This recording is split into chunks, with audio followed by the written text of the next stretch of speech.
أكبر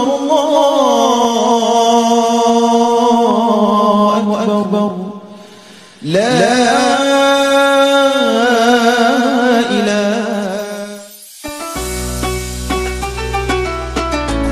Jatuh sekuntum bunga Kemboja, ditiup angin senja nan pilu. Raya datang, tiada bahagia. Ibu pergi, tiada bertemu.